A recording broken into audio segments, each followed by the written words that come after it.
প্রিয় ওসমান হাদি, তোমাকে আমরা বিদায় দিতে আসি নাই এখানে। তুমি আমাদের বুকের ভেতরে আছো এবং চিরদিন বাংলাদেশ যতদিন আছে তুমি সকল বাংলাদেশির বুকের মধ্যে থাকবে। এটা কেউ সরাতে পারবে না। আমরা আজকে তোমাকে প্রিয় হাদি বিদায় দিতে আসিনি। আমরা তোমার কাছে আমরা ওয়াদা করতে এসেছি। তুমি যা বলে গেছো সেটা যেন আমরা পূরণ করতে পারি, সেই ওয়াদা করার জন্য আমরা একত্র হয়েছি।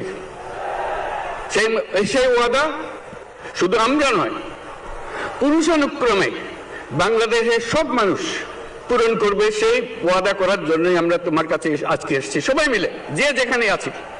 আমরা তোমার যে মানব প্রেম, তোমার যে ভঙ্গি, মানুষের সঙ্গে উঠা বসা, তোমার যে রাজনৈতিক দৃষ্টিভঙ্গি, সবাই প্রশংসা করছে।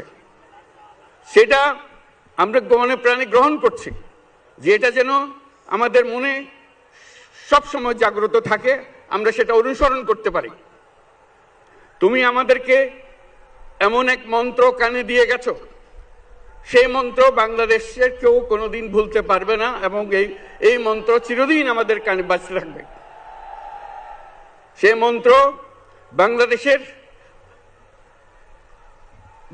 বড় মন্ত্র হয়ে আমাদের জাতির সঙ্গে সংযুক্ত থাকবে। তোমার মন্ত্র ছিল চলো বলবীর চির উন্নত মমশির। এই উন্নত মমশিরের যে মন্ত্র তুমি দিয়ে গেছো, সেটা বাংলাদেশি সন্তানের জন্মলগ্ন থেকে যতদিন সে বেঁচে থাকবে নিজের কাছে বলবে চল বলবীর চির উন্নত মমশির, আমাদের শির কখনো নত হবে না। সেই মন্ত্র তুমি আমাদেরকে দিয়ে গেছো, আমাদের সব কাজে সেটা আমরা প্রমাণ করব। আমরা দুনিয়ার সামনে মাথা উঁচু করে চলবো, কারো কাছে মাথা নত করব না। সেই মন্ত্র তুমি আমাদেরকে দিয়ে গেছো, আমরা সেটা পূরণ করে যাব।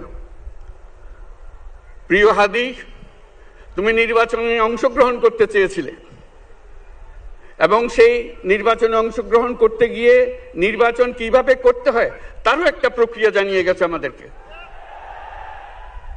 সেই প্রক্রিয়া যেন আমরা সবাই মিলে গ্রহণ করি, যে কিভাবে প্রচারণা কার্য চালাতে হয়, কিভাবে মানুষের কাছে যেতে হয়, কিভাবে মানুষকে কষ্ট না দিয়ে তার বক্তব্য প্রকাশ করতে হয়, কিভাবে বিনীতভাবে মানুষের কাছে আসতে হয়, সবকিছু তুমি শিক্ষা দিয়ে গেছো।